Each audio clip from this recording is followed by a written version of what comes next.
voy a empezar. Entonces le pico a continuar. Así es. Ya. Muy bien. Pues hola. Hola, hola Edgar, ¿cómo estás? Muy bien. Si quieres, para empezar, nos dices tu nombre, dónde te encuentras, cómo estás. Bueno, yo soy Guy Pierre, mi apellido es Tour, estoy en México, en la Ciudad de México, y bueno, me encuentro muy bien a pesar de la situación actual de confinamiento. Ujú. Va. Pues la primera pregunta, a grandes rasgos, es ¿quién eres tú como ser humano? ¿Quién es Guy Pierre Tour en cuestión de pasión, intereses, valores, cualidades? Creo que algo que me caracteriza y que seguramente vas a entender muy bien es que soy, primero me definiría como multicultural, ¿no? Nací en Argelia, en Norte de África, pero soy francés porque en esta época Argelia era una colonia francesa, luego pasé como 18 años en Francia, ¿no? Toda mi adolescencia y adultez joven, y después llegué a México en 82, después de haber vivido un año en Canadá. Entonces, ese soy yo, o sea, ese aspecto multicultural sí me importa mucho que se tome en cuenta. La otra parte es que soy primero pintor y luego me volví psicoterapeuta, entonces tengo ¿cómo decir? Una sensibilidad particular en lo estético y eso también caracteriza quién soy. Vivo en la Ciudad de México, en la colonia Roma, que es una colonia muy agradable y que me parece que es precisamente el lugar probablemente más cosmopolita de la Ciudad de México. Entonces me va bien con mi característica multicultural. ¿Qué más? Tengo una pareja llevamos juntos 39 años, próximo año cumplimos 40 años. ¿Qué más puedo decir? Soy gay. Um, Pues a grandes rasgos creo que es eso. Me gusta comer bien, me gusta, naturalmente como artista soy sensible a las cosas bellas, a las cosas estéticas, a la buena comida, me gustan las plantas. He trabajado un tiempo, de hecho, ahorita que lo menciono, durante un tiempo en la Costa Azul yo era el cronista de los jardineros de la Costa Azul en una revista que se llama Rústica, que todavía existe. Y yo era el encargado de dar consejos de jardinería a la gente de esta zona que es un microclima. Y lo chistoso de la aventura es que yo tenía solo 3 macetas en mi ventana. Entonces, pero bueno, me gusta vivir en México, me gusta el idioma, me gusta mucho la cultura, la comida. He vivido en diferentes lugares de la Ciudad de México, especialmente en el centro histórico, en la colonia Juárez y ahora en la colonia Roma. Entonces, he tenido como un recorrido bonito a través de esta ciudad, ¿no? Va, Ese es lo muy que soy. bien. Va. Y otra pregunta sería que ¿cuál circunstancia o evento dirías que ha marcado significativamente quién eres tú? Porque, o sea, tienes muchas paradas en tu historia, ¿no? Muchos cambios, pero... Sí, bueno, una cosa fundamental que marcó mi historia es que cuando yo tenía 12 años, se declara la independencia de Argelia y es el final de esta guerra que hubo en Argelia desde finales de los 50 y eso es algo que marcó mi vida porque en mi familia somos tres, soy la tercera generación en haber nacido en Argelia, entonces tengo una cultura por un lado de origen francés y del otro lado de origen español porque mi segundo apellido es Valverde. Entonces, fue muy difícil entender que en Argelia no estaba en mi país Y cuando llegué a Francia, también me hicieron sentir que no estaba en mi país. Entonces, eso fue a donde le invertí más en mi proceso de psicoterapia. Yo podría decir, es algo que marcó mi vida. La otra cosa que marca mi vida, pues es mi encuentro con el arte a través de amigos artistas y de exposiciones que fui a ver y que decidieron que yo iba a hacer, pues, me hicieron decidir que yo iba a optar por la pintura. Y el tercer evento pues, fue el encuentro con mi pareja. Nos conocimos en 1975, pero bueno, éramos simplemente amigos y formábamos parte de un grupo de teatro experimental y de expresión corporal. Y él era bailarín en esta época, entonces se fue a estudiar la danza sagrada en la India y pues cuando regresó pues decidimos vivir juntos y eso fue en 81, por eso en 21 vamos a cumplir 40 años. También vivir en Canadá me impactó mucho. Me gustó porque la parte a donde decidí vivir fue Toronto, que es una parte de habla inglesa. Y también me impactó la cultura cosmopolita que hay en Canadá. Nadie te pregunta allá si eres de allá. Para un canadiense se vale tener rasgos chinos o afroamericanos o blancos o asiáticos y entonces nadie pregunta si realmente eres de ahí. Entonces eso me hacía sentir muy bien. Y bueno, el siguiente evento que marcó profundamente mi vida fue llegar a México en 82, finales del 82.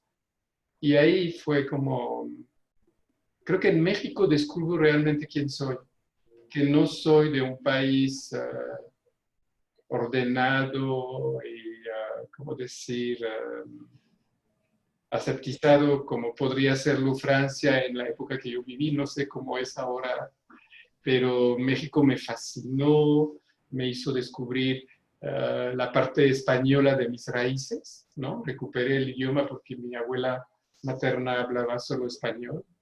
Entonces fue como renacer, ¿no? Hay una parte también de cuando viví en Francia, un tiempo viví en diferentes ciudades del país, desde el norte al sur y todo, pero creo que la ciudad que más me hizo sentir feliz fue la ciudad de Cannes, a donde yo viví un tiempo y fueron como años muy bellos. Y me acuerdo que Leonardo da Vinci, que vivió también en Cannes, dijo que Cannes era una ciudad para vivir y para amar. Y pues es lo que me pasó, porque allá es cuando me enamoré. Va. Sí. Okay. Y en todas estas paradas y en todas tus relaciones en la historia, ¿quién o quiénes dirías que fueron las personas que más te influyeron? ¿Quién eres tú? Bueno, a nivel de pintura definitivamente está gente como Picasso y un pintor francés que no es conocido internacionalmente, pero bueno, es de la Academia Francesa, que se llama Paul Trémois, que son pintores que sí influyeron en mi obra. Luego, llegando a Canadá, curiosamente en Canadá empecé a estar en contacto con el arte mexicano, porque yo iba a la biblioteca y veía exposiciones, entonces gente como Orozco. Y bueno, el pintor que más me atrae de la cultura mexicana no es Diego Rivera, no es Frida Kahlo, es Rufino Tamayo. Yo soy alguien muy fascinado por Tamayo, como lo soy también por Miro. Yo digo que Tamayo es el Miro de México. Es el artista más universal de la cultura mexicana y a la vez más mexicana. Entonces, eso es en la pintura. Ahora, a nivel de psicoterapeuta, las influencias más profundas en mi vida son primero, y no lo puedo negar, y quiero dar como reconocimiento, es mi encuentro con el Instituto Humanista de Psicoterapia Gestalt y con la figura de Miriam Muñoz. que fue un momento muy, eso me despertó, ¿no? Eso fue hace 32 años ahora. Y fue un gran momento y después me fui a Francia de vacaciones y entonces iba a talleres, entonces conocí Jean-Marie Delacroix, Jean-Marie Robin, Serge Gingert, cuando todavía vivía. Son personajes que marcaron mi vida por su forma de trabajar. Y recientemente, cuando digo recientemente, pues es hace como 10, 15 años, pues conocer en persona a Gary Yontef y a Lynn Jacobs fue para mí realmente descubrir lo que yo buscaba y la línea de Gestalt que yo quería, de psicoterapia que yo quería manejar. Para mí, la capacidad de validación de Lynn Jacobs es fundamental para los trabajos terapéuticos y considero que Gary Yontef es el Gandalf de la Gestalt. Y eso lo digo siempre, siempre. Para mí es el gran sabio de la Gestalt. Porque parece que no hace gran cosa o no escucha, pero escucha absolutamente todo, mira muy bien y tiene una fuerza de intervención breve, precisa, ergonómica y profundamente estética y por lo tanto terapéutica. Esos son los personajes que marcaron mi vida. Pero hay muchos más. Podría hablar de mi abuela o de los grandes coreógrafos y por supuesto ahí está también mi pareja. ¿Quieres hablar de algo que te haya llegado Sí, a por tu ejemplo, persona? Porque lo tienes como, veo así como siguiendo la rueda de tu cuadro, ¿no? Como, o sea, sí, más o menos. este es el terapeuta, este es el artista, Sí, yo pero creo que ¿quién te ha tocado como persona también? O sea, yo sé que ellos también, pero... sí. Por ejemplo, bueno, yo siempre fui como un bailarín frustrado y cuando conocí a mi pareja, pues fue muy bello porque era tener alguien que bailaba para mí, ¿no? Que bailaba a través del cual yo podía bailar. Entonces, después tuve la oportunidad de conocer un gran coreógrafo francés que es Maurice Béjart, que lo conocí personalmente. O sea, me acuerdo que en un trabajo de verano yo trabajaba en un hotel de la Costa Azul y estaba él de huésped y lo conocí personalmente. Y después en un teatro de París, en Teatro des Champs-Élysées, quería entrar en una función suya, pero no había lugar. Y entonces, en esta época, había mucho menos vigilancia y todo. Entonces yo pensé que si yo pasaba por la puerta de los artistas, y como soy delgado y alto y todo, me iban a pensar que yo soy bailarín y que me iban a dejar entrar. Y sí me dejaron entrar. Y vi toda la función desde el teatro en las piernas, como le llaman. Y ahí estaba Béjart, ¿no? Y yo dije, ay, ay, ay, si me ve, me va a sacar. Pues esperé el final de la función, iba a decir sesión, ¿ves? La deformación de la función, me acerqué de él y le dije, pues le acabo de robar una función, me dice, entonces voy a llamar a seguridad. Y bueno, tuvimos una conversación muy amena y fue como un gran encuentro. En pintura conocí a Tamayo, pero fue un encuentro desafortunado porque yo estaba tan apendejado que no supe qué decirle. Y lo único que se me ocurría decirle es qué bien pinta o qué hermoso pinta, pero bueno, dije, eso todo el mundo se lo dice, entonces, ¿para qué le voy a decir algo así? Y no encontré algo más inteligente que decir y bueno, falleció unos años después, perdí mi oportunidad de tener un gran encuentro con Tamayo, pero sí lo tuve muy cerca.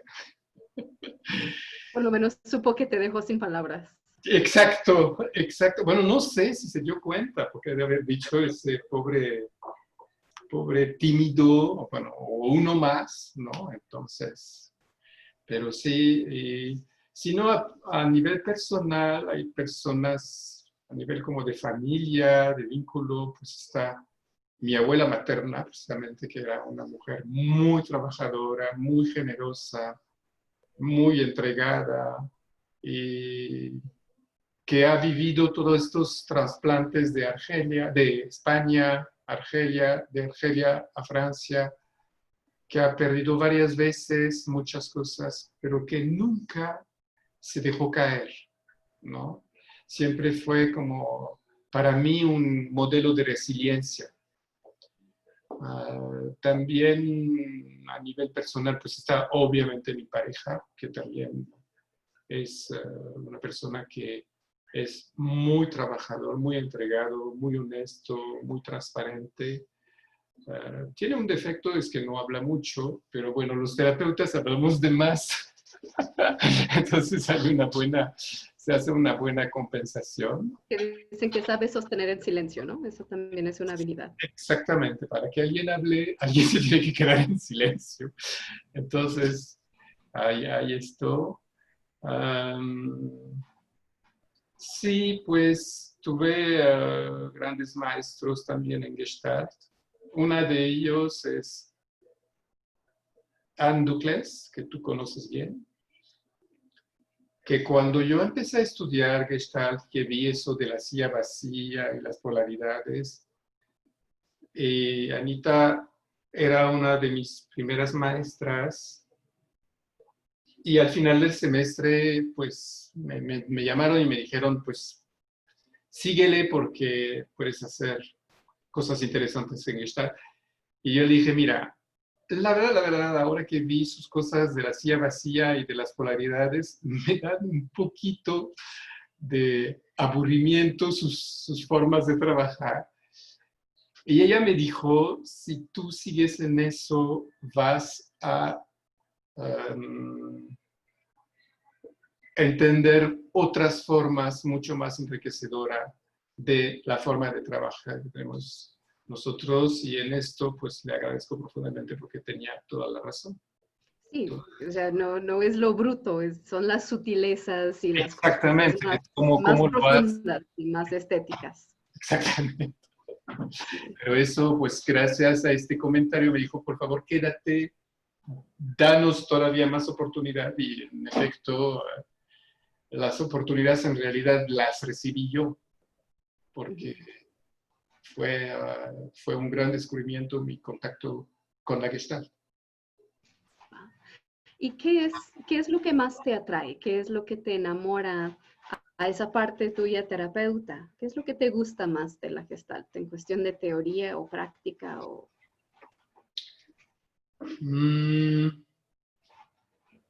Hay algo que me parece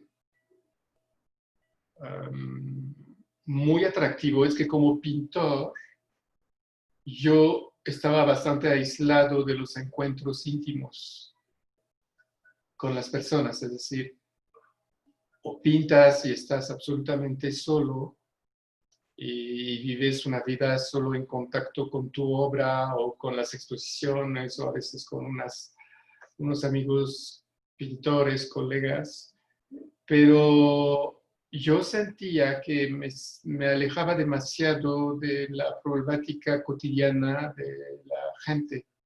El arte tiende a estar como un poquito fuera, y sobre todo el tipo de pintura que yo hago, que tiene como una connotación simbolista, espiritual, o sea, que todavía, ¿no? Entonces, no estoy pintando escenas de la vida cotidiana como los mercados, los bodegones, los retratos, que tienen su fuerza, pero no es algo que me atrae.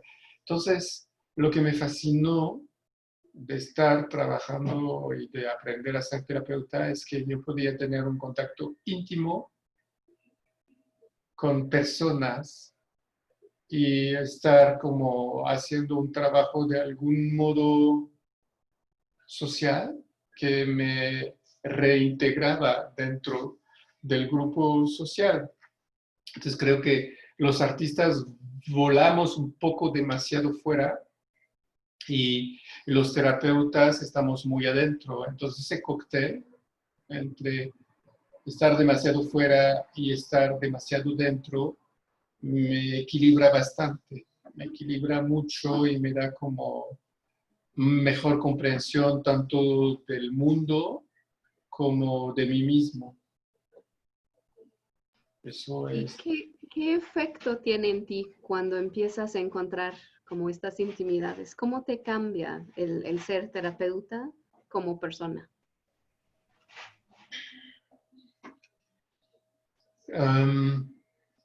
Me cambia a nivel de ser mucho más empático. Descubro que tengo una gran capacidad empática. Yo podría, sé que dijiste que no hay que nombrar, pero, pero bueno, como es alguien que es una figura hoy bastante, como decir, universalmente rechazada, pues yo podría hasta empatizar con alguien como Trump, porque entonces descubro que incluso cuando la gente se enoja mucho y todo, descubro como una capacidad de comprensión que se ha entrenado a lo largo de estos años. Antes yo era mucho más de mecha corta, hoy no. Hoy es muy, muy, muy difícil que yo me enoje, que yo me ponga fuera de mi centro por duelo, por tristeza, por enojo, por lo que sea. Y creo que esa capacidad me la dio acompañar personas, aprender a tener una actitud mucho más de sintonización. Entonces eso es lo que me ha aportado. Y creo que tiene una influencia en mi pintura que naturalmente es muy difícil de detectar, pero a lo largo de estos años mi pintura ha cambiado de una forma mucho más armónica, sincera, atrevida, porque ya no hay temas, no me topo con temas que no me atrevo a mostrar, que antes tenía como cierta reserva de pensar cómo iba a ser recibido y todo. Hoy ya no, eso así es y ya. Entonces eso es lo que me aportó, me volví un resiliente, un aceptante y tal vez un sinvergüenza, porque hasta la vergüenza no me da miedo porque siento que es humano sentir vergüenza, entonces ya no me da vergüenza tener vergüenza. Entonces, cuando siento vergüenza, tengo un momento y me puedo volver resiliente a la vergüenza. Es algo que aprendí. También ahí sí hay mucha influencia de Gary Onteff y de Jacobs. Sí. Sí, pero es como una plenitud en la autenticidad, ¿no? Así es, así es alcanzar un nivel de transparencia y de tomar conciencia de las posibilidades, ¿no? O sea, tú me has visto hablar en público y todo, pues este mismo hombre hace 40 años no podía hablar y hoy pues, no sé, no, no me coloco en si la gente me va a criticar o no, me coloco en si lo que estoy haciendo me interesa y les interesa. Y entonces ahí sí hay un diálogo que es fluido, que es muy bello. sí. Sí. Y me pregunto ahí por los topes, o sea, por los retos o algún momento que te venga a la mente en donde has dicho, ay, sí, esta fluidez, esta naturalidad, aquí encontró un tropiezo, o sea, ¿cuáles han sido tus retos? Puede ser en el Um, ámbito terapéutico o como persona, como tú quieras. Tal vez uno de mis retos mayores es que yo entré en la psicoterapia sin ser psicólogo. Sé que eso es un gran pecado y igual lo van Todo a se perdona, amigo, editar, todo se perdona. pero pero eso a veces me puede hacer sentir que me meto en situaciones de dificultad y de inseguridad, pero como mi pasión es realmente ayudar a la persona que está conmigo, es interesante cómo eso se sobrepasa. Y como también mi pasión es ayudar a la gente, todo el tiempo estoy aprendiendo y aprendiendo y leyendo y yendo a cursos. He notado que después de cierto nivel, los terapeutas ya no van a talleres, ya no van a eventos. No sé si lo has notado, hay gente que nunca vemos en esto. No, yo sigo y paso a la lavadora, ¿no? O sea, por ejemplo, cuando voy al residential del Pacific Gestalt Institute cada año, es una lavadora. Entonces, entro ahí como un poco asustado, pero salgo así como lavado, exprimido, seco y planchado, como ropa limpia que huele bien. Pero es un reto y entiendo por qué algunos renuncian a ir a... Imagínate, somos criticados cuando estamos haciendo prácticas. Entonces hay un nivel a donde la crítica a mí ya, o sea, son, son cosas que sí es como, oh, después de tantos años me van a decir que podría hacerlo mejor o que en eso la hice mal, pero salgo aprendiendo. De hecho, mis pacientes me dicen, tienes que ir cada año allá porque cuando regresas trabajas mejor. Entonces, tengo que ir. Si el público lo pide, ¿verdad? Sí, exacto, exacto, por el bien del pueblo, como dice. Sí. Y por mi bien también, porque sí, son procesos personales ¿no? que explotan, ¿no? Porque uno de los retos también que estoy enfrentando hoy es tal vez lo de la edad, ¿no? Próximo año voy a cumplir 70 años y bueno, ya sabes que hay mucha probabilidad de que te quede poquitos años de vida, entonces, Posiblemente estás más allá de la mitad, posiblemente. sí, sí, creo que ya rebasé la mitad. A nivel estadístico es exactamente, hay mucha prueba que lo confirman. Entonces, ¿cómo quiero vivir estos años que me quedan? ¿Qué tengo que hacer? ¿Qué tengo que quitar? Entonces estoy como cada vez más retado a ese nivel. O sea, es como si hay una constante invitación a ser congruente y auténtico. Esos son retos y no siempre es fácil. No, no, no. Y con eso que dices de la edad, yo digo, no, pues supondremos que todavía está por venir, pero hasta ahorita, ¿cuál dirías que ha sido uno de los momentos cumbres de tu vida? Donde dices, esto fue plenitud, esto fue gozo, fui yo, o fue más allá de mí, no sé. Mm, pues yo diría que es conocer a mi pareja. um, y bueno, la complicidad, ese nivel de complicidad, tanto a nivel físico como de, de mentalidad y de apertura, fue como, wow, o sea, yo tengo derecho a alguien así, o sea, fue muy bello. Luego, tener mi primera exposición importante fue en Palm Beach, en Florida.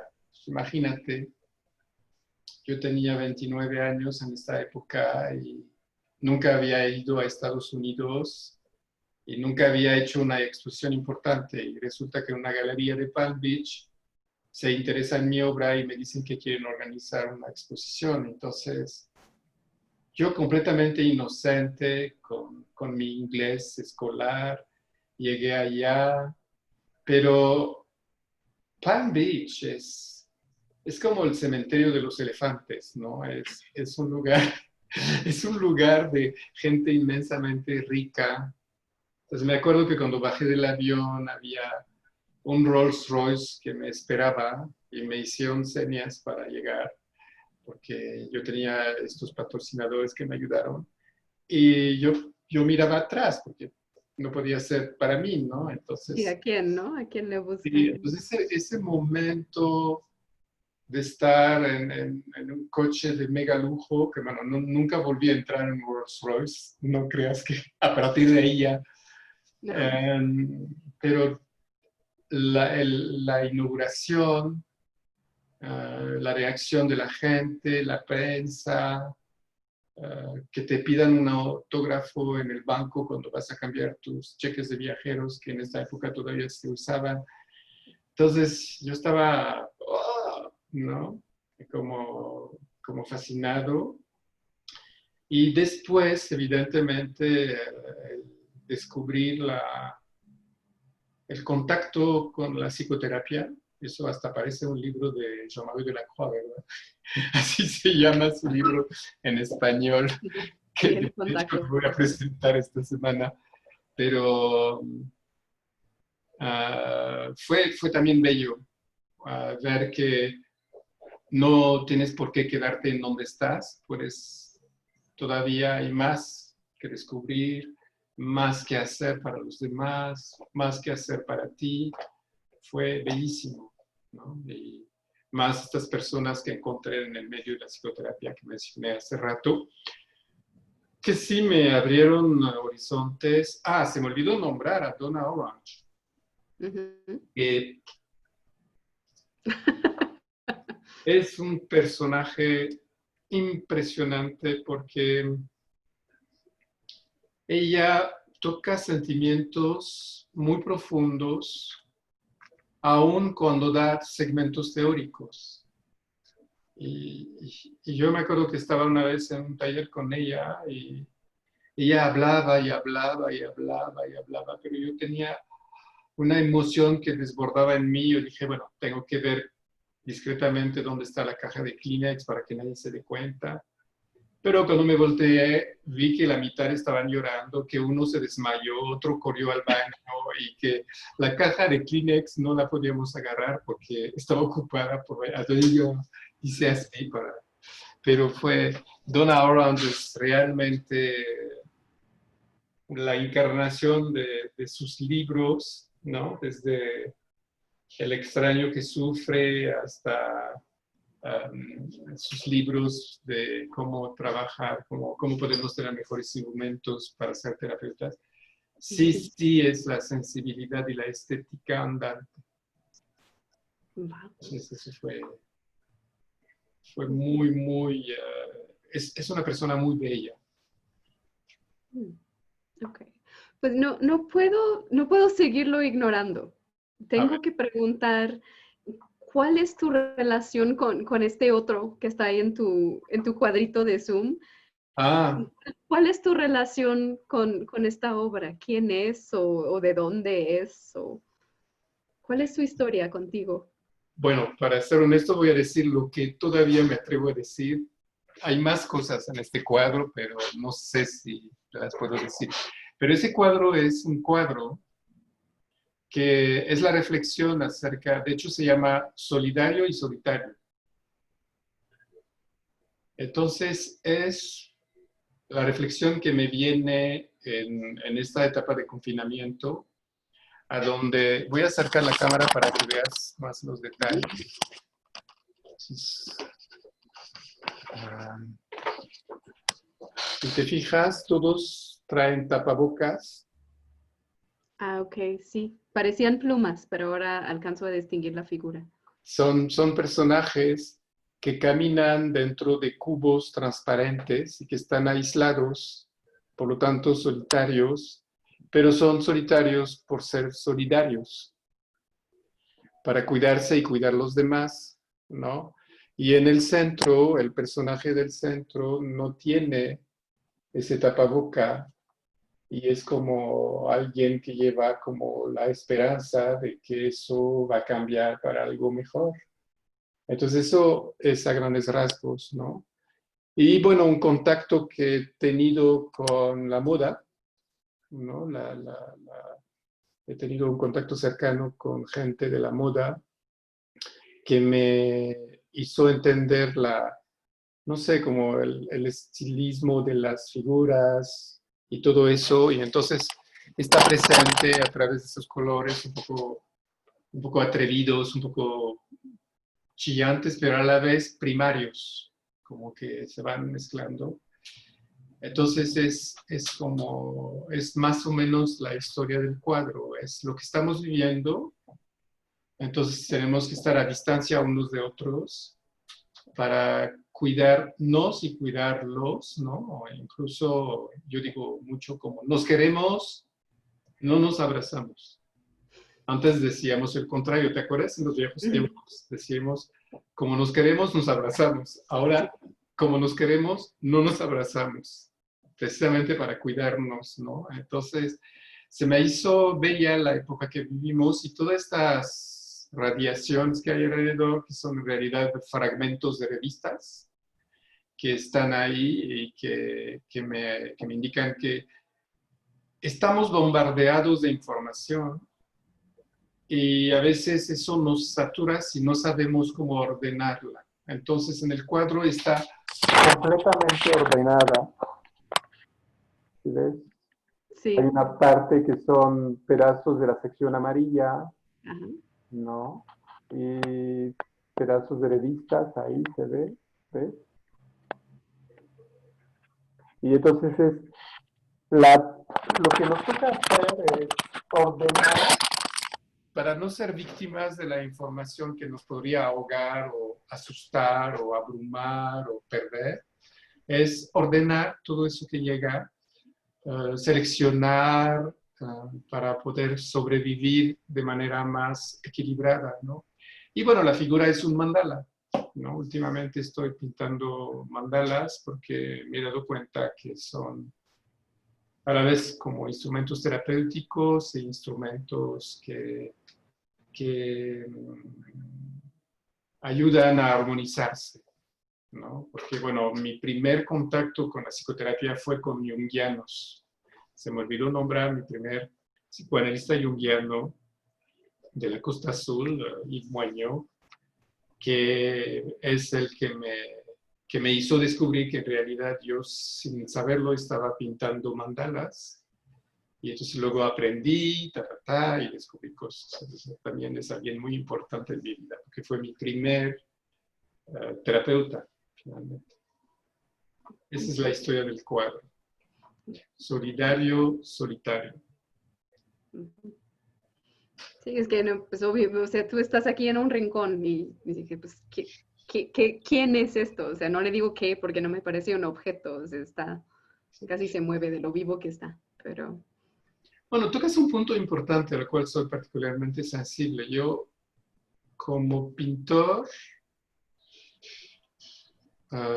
estando en pareja con un ex bailarín, he notado que hay una atracción mutua entre los performing artists y los que nos escondemos atrás de la obra, como los pintores, los escritores, los escultores, algunos músicos, no los que están en el foro, ¿no? Que componen música pero que no van a... Entonces, hay un tipo de artista que está en la cueva y otro tipo de artista que está on stage, ¿no? En el foro. Y he notado por experiencia que hay una atracción profunda entre estos dos polos de la expresión artística. Entonces, eso también está presente aquí, porque, bueno, cuando hablo de la moda, cuando hablo de... Pues la moda se dibuja en la cueva, pero se presenta en la pasarela, se presenta en catwalk, como le dicen en inglés, ¿no? Y Sí, y muy pocas veces lo lleva el artista. exactamente, y necesita modelos que son de una belleza extraña, ¿no? Sobre todo últimamente, ¿no? Y todo este enfoque que hay hoy hacia el cuestionamiento de las políticas de género, se ve que este movimiento de la moda nos está llevando como el arte hacia una postura mucho más no binaria que cisgénero. Entonces, me parece muy interesante, me parece de vanguardia y es algo que siempre ha estado presente en mi obra. Todas mis figuras son andróginas y me doy cuenta que por fin la humanidad me está dando la razón. Entonces, Ya te estamos alcanzando. sí, no, pero es que no sabes cómo me criticaban mi obra al principio. En los años 70 me decían que yo era alguien que no quería crecer, ¿no? Entonces, eso duele, lo vas, lo trabajas en terapia y todo. Pero hoy yo digo, pues no. Incluso cuando hubo una exposición en el Pompidou en los años 90, la exposición se llamaba Masculino-Femenino, el sexo del arte, el sexo en el arte. Y había una sala entera dedicada a la androginia.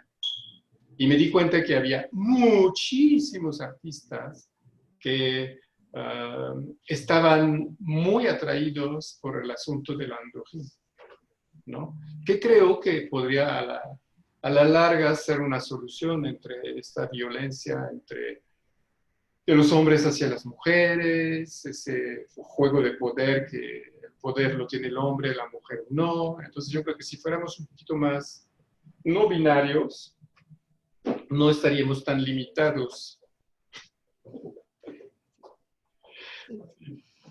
Sí, hay muchos más tonos de gris que de blanco y negro, o sea, definitivamente Exactamente. hay más opciones. Más. Es más riqueza. Sí, sí, y más permiso también.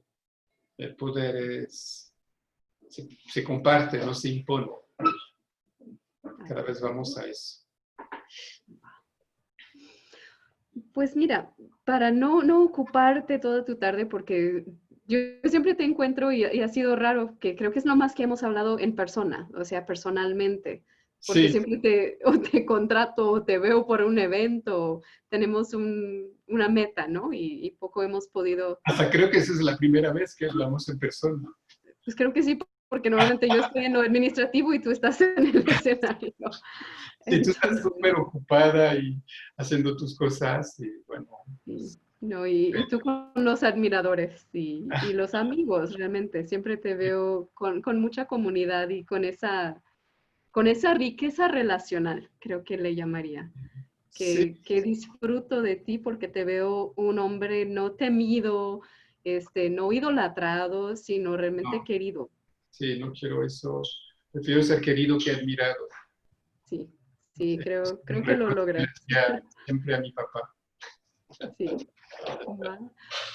Pero la última pregunta que sí tengo es un poco relación a ti y un poco relación a la que está, que es el pretexto para esta plática en realidad, que es para dónde va en el futuro. O sea, tú dices que ya a los 70, ¿qué quieres hacer? ¿Qué es lo que tú ves o te gustaría ver para ti y Pues para la Gestalt? sí, cada vez veo más la importancia de la actitud que la importancia de las técnicas en este trabajo. Que es curioso porque es igual en pintura, ¿no? No puedes decir que Miro tenía una gran técnica, pero había una sinceridad y había una transparencia a nivel de la obra que es indiscutible y creo que el futuro al cual me gustaría dedicarme más es entender más la postura estética como instrumento tanto de sensibilidad como de creación y por supuesto que eso va dentro de la obra de arte como dentro de la obra como terapeuta. Cada vez veo más la psicoterapia Gestalt como un arte conceptual que como una disciplina científica. Entonces, me gustaría tener como más herramientas y más desarrollo personal para lograr aportar algo en eso, sea a través de mis talleres, mis pláticas, y tal vez, ¿por qué no? Pero no es así mi fuerte a partir de escribir algo con eso, porque me acuerdo de una conversación precisamente con Gary Yontef, a donde le dije que como escribe la teoría no tiene nada que ver con cómo la hace, cómo lo hace. Le dije, y me dice, pero tú podrías escribir de eso. Le dije, pues todavía no sé muy bien cómo explicitarlo y veo que en nuestros ambientes estamos coqueteando demasiado con el academismo, lo científico, la psicopatología y todo eso, y no suficientemente con la parte sensible y creadora. ¿No? No estoy en contra de la teoría ni de la técnica. Lo que pasa es que estoy en contra de cuando hay solo eso. ¿No? Es Sí, sí, sí. importante tener esa capacidad de sentir, de estar completamente implicado en la relación, de abrirse y de usarse como un instrumento, como lo decía Forster. Ujú. Sí, yo no tengo la más mínima duda de que si ya te plantaste la idea de escribir, lo que saldrá como proceso creativo Ujú. en una forma única.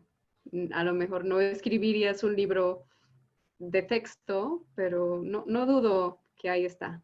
Sí, no creo que voy para ser alguien que aporte una teoría de psicoterapia, no, pero sí puedo aportar algo que le sirva, no sé, eso quiero, no sé si lo puedo aportar, pero a eso quisiera como dedicarme, hacer de la psicoterapia más un arte conceptual que una disciplina científica. Espero ansiosa los avances. Pero no te pongas impaciente. No, yo soy muy paciente. Eso he aprendido de mis hijos. Aunque soy de la categoría de riesgo, prometo cuidarme y no, y no sucumbir a esta pandemia.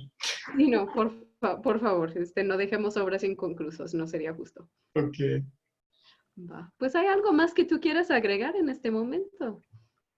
no, se me hizo muy interesante cómo me llevaste, no me di cuenta, no pensaba que iba a hablar de eso, de todo esto que hablé. Ah, no sé, un profundo agradecimiento contigo y cómo me llevaste. También hay algo que me impactó cuando te vi hoy, es que te veo bien, te veo muy feliz. Gracias. La verdad sí lo estoy. El confinamiento me siente muy bien, es mi Sí, estilo de vida. Yo soy de las de cueva, así que sí, entre menos me pidan que salga, ya por fin me dejaron en paz para hacer mis cosas. sí, Y pues se nota. tengo he llegado a temer que es una adicción a la intimidad, de tener ese gusto por este tipo de pláticas. Entonces, me doy permiso y me siento feliz. Y te agradezco la complicidad de estar. Sí, pues muchas gracias por invitarme y ojalá les sirva de algo esta conversación, ¿no?